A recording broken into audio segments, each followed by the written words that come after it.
We're here with A&M-Commerce head volleyball coach Craig Case as the Lions prepare to travel to Denver for the second week of the regular season. Coach, your team had a good showing in the first week down there in Stephenville, going 3-1 against some really good competition. Talk about your how you thought the team played last week. I thought we played pretty well. We're probably ahead a little bit of where we normally are on that opening weekend, but I think some of that's continuity, and I think some of that's good players that we've brought in, and then I think the opportunity to play in the NCAA tournament, last year I think kind of opened everybody's eyes and helped us set our level expectations and helped us maintain them. And we know what level it takes to be playing at that level.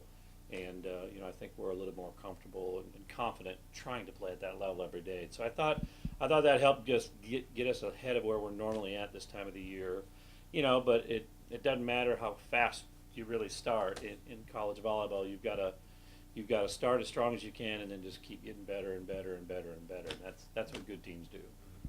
And we, you and I talked about this on Monday after the coaches show. Talked about Riley Fuentes' play. She won LSC Setter of the Week this week. Talk about what you liked seeing from her in those early four matches. Yeah, the biggest difference between Riley this year and last year, she's going to be a better athlete. She's going to have, her setting skills have sharpened up a little bit. But I think the biggest thing I've noticed that I'm constantly making note of is just her really good decision making.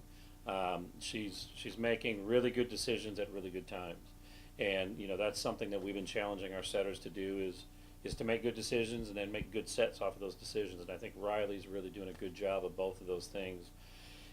For somebody to average 7 kills per set running a 6-2 offense in a weekend's pretty good. That's a pretty good number. And so I was really pleased with her play, and I think she's connecting with hitters good. But I think above all else, it's just her decision making this last weekend, and what we've seen it in the preseason as well. So hopefully that'll continue to get better and better and better. Yeah, and a couple of other players that stand out really were, to me, seeing a couple of good freshmen out there. Celeste Vela, your other setter, who also stayed in to hit and play defense. Madison Luther got in there, had some good hitting percentages, good kills out there. It's got to be encouraging to you to see a couple of your young players step in right away and look like they belong out there. Yeah, they did a good job stepping up. We struggled at a couple positions, and I thought both of them came in and act like they've been doing it for a long time. And as a coach, it's fun because you get to go back to square one, and you get to work with these players on developing what all the other seniors have been working on for 3 years. And so it's fun to be doing that. They're freshmen, and they're gonna have some really bad matches, and they're gonna have some really good matches, and we're just us as a coaching staff and our team are just trying to bring those guys along and get them caught up to speed as fast as we can. But yeah, I thought they both played really well, and Celeste had the second triple double in my tenure here at A&M-Commerce, and the only other one up until now is Kayla Bond, and that was in 2010. And so it's been a long time since we've had a triple double, and so that was really excited. And I know Kayla Bond is somewhere out there is happy somebody else has finally joined her. Yeah.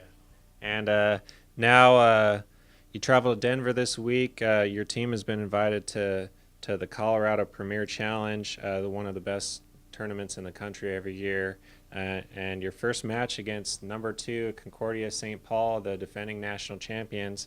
You've talked a lot in the last couple of years about turning this volleyball program into a national contender every year. What better team to go against to see how you're doing than the defending national champions? Yeah, I mean they do it every year. I mean they're in the mix every year. They're good every year, and there's no better measuring stick for where you're at in a season than playing Concordia St. Paul.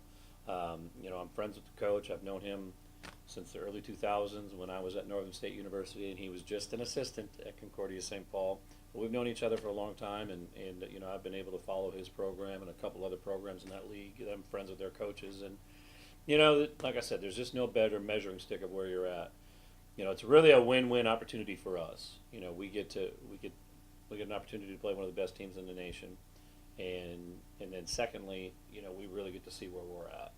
How do we compare to them? What do we do as good as they do? What do they do better than us? and that's a good opportunity to close that gap. And and I think, and there's no disrespect to Concordia St. Paul, but it's not our job to go up and lose either.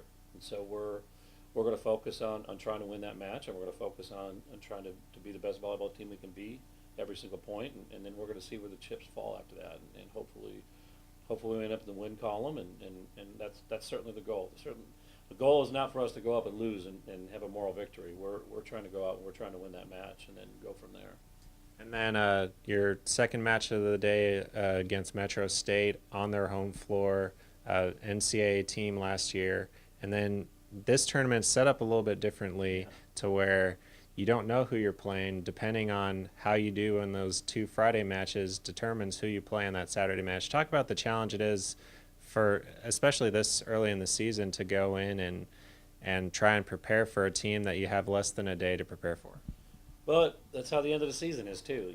You've got an idea. The only difference at the end of the season, you can look at a bracket and go, okay, if we win this one, we play the winner of this team and that team. But even then, you got to be careful how much you prepare in that situation for those teams. So the best strategy, in my opinion, is just go out, prepare as much as you can for the teams you got to play, and then just go from there. I love this type of a format because I think it forces you to be just a good volleyball team. You can't rely on scouting. You can't rely on intel from other coaches. You got to go out and you go, okay, what are they doing real well? How do we stop it? And then you challenge your team to make a lot of adjustments during the match. And I think that favors really good volleyball teams, and that's where we want to be. We want to be in a situation where if somebody that we know everything about does something different against us, we can adjust and we can move on, and it's not going to disrupt what we're trying to do. So that's where we got to be, and it's a great opportunity to be able to do that. We're looking forward to playing Metro again. They're a really good team, and the opportunity to play them is great, and the opportunity, the last match we had last year, and now one of the first matches we have this year. So, I think we're all excited for that, and I know they're excited to play us, and so it'll be a good opportunity. All right, Coach, we're looking forward to some great volleyball matches this weekend. The Lions head up to Denver for 4 matches this weekend.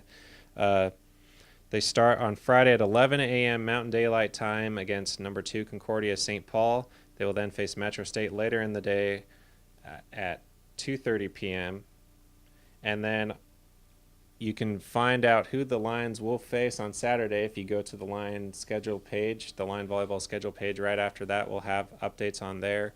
You can also find live links to live video and stats on there, as well as you can always follow along the Lion volleyball Twitter page for updates. Coach, thanks for joining us.